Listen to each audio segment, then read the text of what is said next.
Happy 4th of July, everybody. Yes, that's right. We're in July.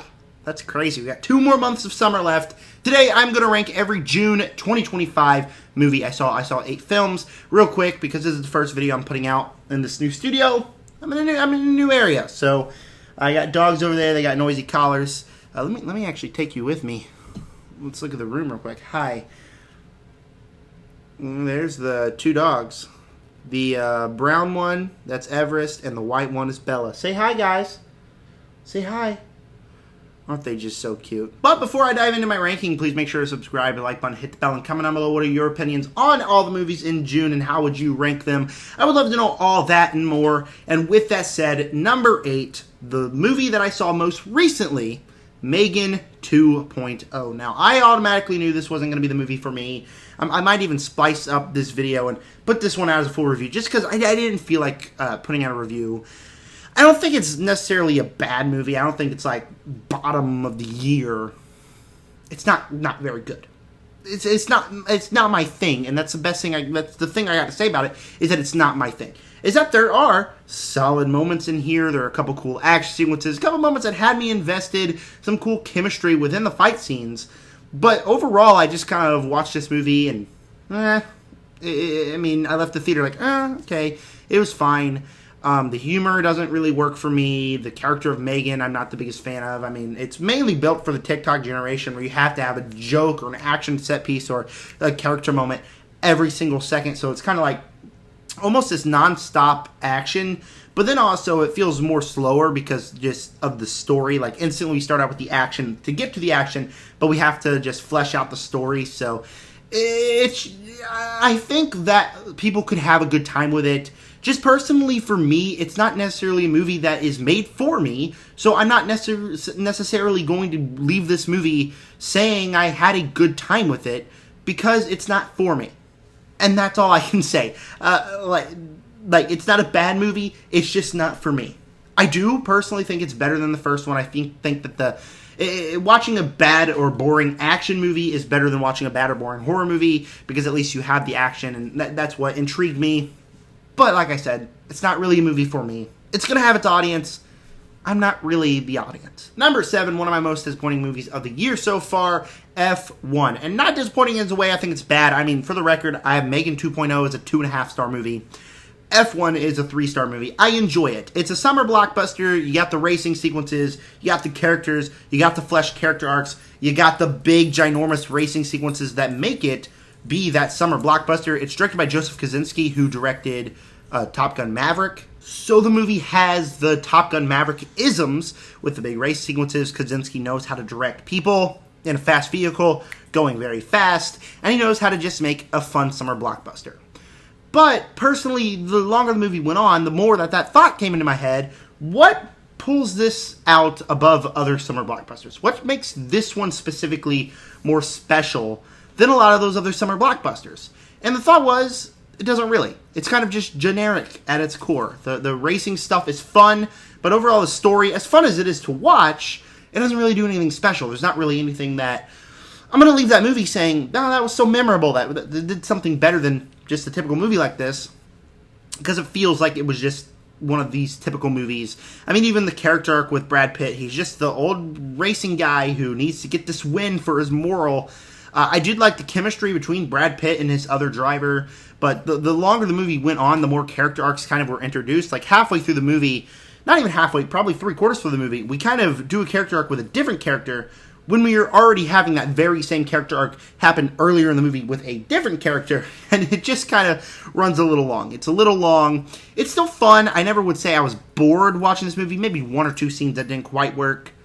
But for me, it doesn't really edge itself out above other summer blockbusters, other summer racing movies. Number 6, How to Train Your Dragon, the live-action remake.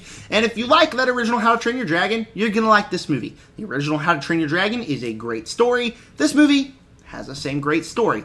This movie, I think, as a live-action remake, kind of elevates itself above the original, because the stuff that they are adding in this live-action remake, I think kind of enhances the story. Astrid and Hiccup's relationship, I think, is probably the best out of all 4 of these movies in this movie. It's really cool to see the dragons in live action.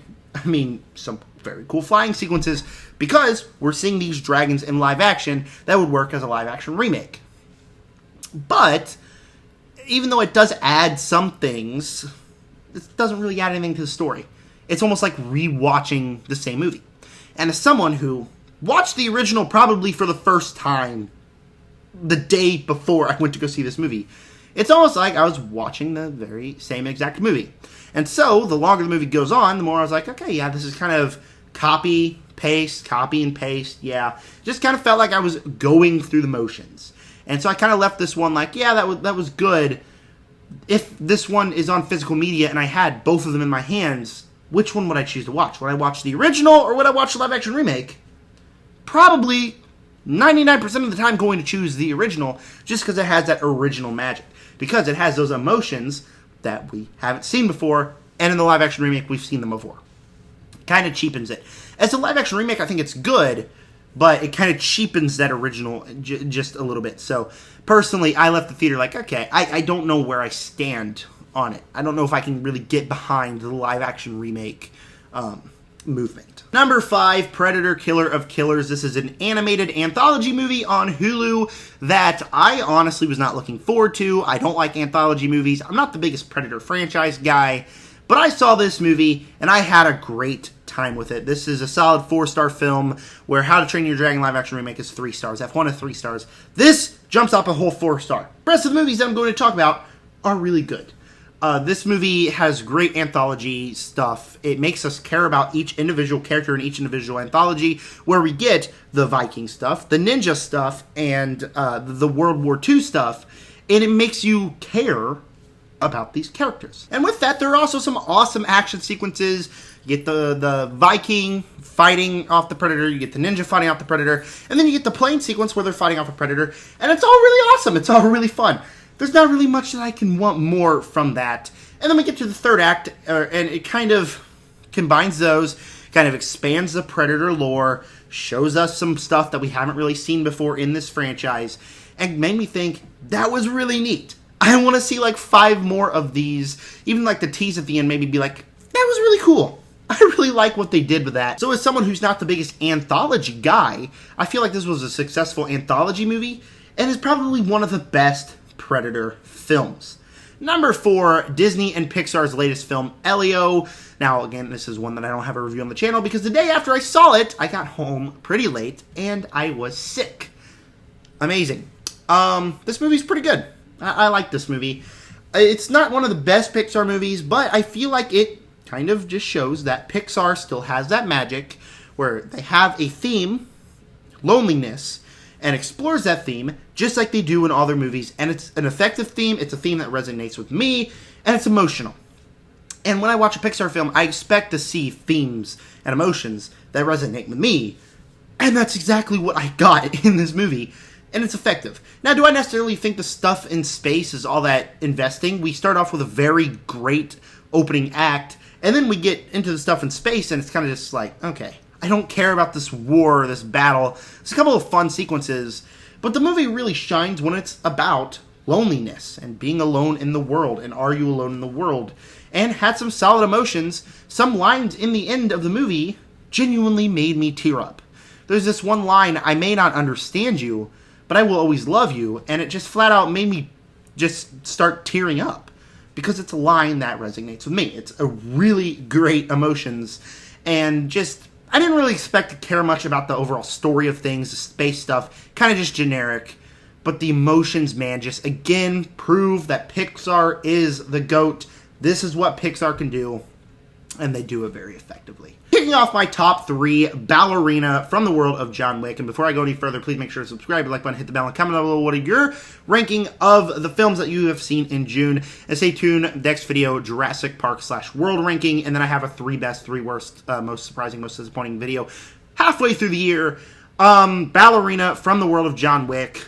It's a good movie. It's a really good John Wick movie. It's number 3 in my John Wick ranking. I have a John Wick ranking out on the channel. Probably put it up here somewhere.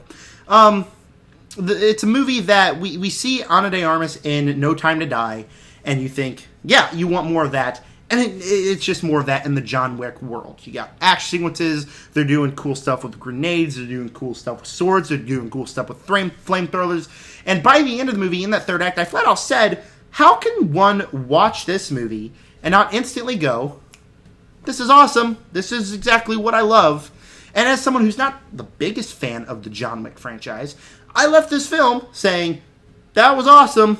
I really did enjoy that. Ana de Armas is awesome in this movie. It expands the lore of the John Wick universe, where if you saw John Wick 3 and you're like, I want to see more of the ballerina stuff, you get a lot more of the ballerina stuff. I do think probably in the middle of the film, probably for about 20, 30 minutes, I was kind of completely uninvested. It did kind of turn into a generic action movie. Still some cool action, but with the pacing, it's just kind of action. Never slows down, and I honestly got a little bored during the middle of the movie. But then we get into the third act, and it's kicked into high gear. And it could be a great movie except for that issue and the fact that John Wick, I don't think, is utilized whatsoever well in this movie at all. Because we kind of just get him, he's going after Ana de Armas, and the trailers tease this battle between Ana de Armas and John Wick, and the battle's like 5 minutes long, and that's it. Kind of underwhelming for what we see out of John Wick, but still, I left the theater saying, that was a really good time, I enjoyed it. Number 2, 28 years later, the most controversial movie of the month and possibly the year so far. I really, really enjoyed this movie. I'm on the side that loves it. I thought it was great. It's the best film in the franchise. And also, you can check out the ranking of the franchise on my channel already. The 3 acts are so tonally different from each other, where the first movie is kind of this horror, survival, father and son against the world type story. The second story is kind of this journey into this mother and the relationship between her and her son. And then the third movie is kind of emotional with a little tinge of craziness, awesomeness in the final scene. I really liked the tonal difference. A lot of people don't like that they did that, but I feel like it kind of works for the story to where it's so individually so different, but it's never exactly boring. It never bores you. You still get the fun zombie action stuff, but it also surprises you a little bit with how emotional and deep you can go for it. Ralph Fiennes' character, you're definitely not going to expect what his character actually is in the movie because it just taps into those emotions. It's kind of devastating. I didn't expect to see what actually was going to happen, and when it happened, it worked emotionally. Still got that cool zombie action. It doesn't take away from the zombies getting killed. The cinematography and stuff. When zombies get shot, it has this cool, like, zombies face stop. It's going to be kind of hard to explain. Zombies face stop and then kind of just that snapshot. It's really cool. Danny Boyle has good direction. I think this movie is shot the best out of every movie in this franchise. Alex Garland has definitely his weakest script, but I feel like it's mainly because he's setting up for the trilogy, and that's the important thing. Except the negatives that people have with this movie is because it feels like it's setting up for a trilogy that I cannot wait for. And then the final scene goes full Power Rangers, absolutely bat crap craziness, and I have a fun time with it. I mean, a lot of people left the theater saying, oh yeah, that was, what the hell is that? I left the theater saying, that's awesome, I want to see that in part 2, I'm so excited, did not wane my excitement, I loved it. And I cannot wait for the rest of the trilogy. Like I said, Alex Garland's script is a little weaker because it's kind of setting up for the trilogy. And I do feel like the movie was definitely highly mismarketed because of the fact that it's more emotional and zany and weird than you think when the trailer just seemed like a straightforward horror flick. It's not that at all. Besides that, I can see why people get disappointed. I was not. I loved it. But my number 1, a top 5 movie of 2025 for me so far, The Materialist. A deep dive into the dating world in the year that we live in. I feel like this movie just captured everything about the dating world perfectly. As someone who doesn't have much experience in the dating world, I feel like it captured that. It's about a matchmaker, and she's stuck between 2 love interests. Whole cast is phenomenal. Dakota Johnson. She's Dakota Johnson. I'm not the biggest Dakota Johnson guy, but she's still good in this movie. And then Chris Evans giving a great performance. Pedro Pascal giving a great performance. The movie gets dark somewhere in the middle of the movie, and it just takes a turn. But again, showing the dangers of dating in 2025, or pretty much dating ever, and it's effective. It works. It's emotional. It has all those emotions, all those beats that you wanted from this movie, while also telling a story that is very effective for me. And so, Celine Song's follow-up to Past Lives, I feel like, is a pretty huge success and one of my favorite movies of the year so far. Thank you guys for clicking on this video. Make sure to stay tuned for my Jurassic Park / World ranking, and then the 3 best, 3 worst, most surprising, most disappointing movies of 2025 video. And with that said, subscribe.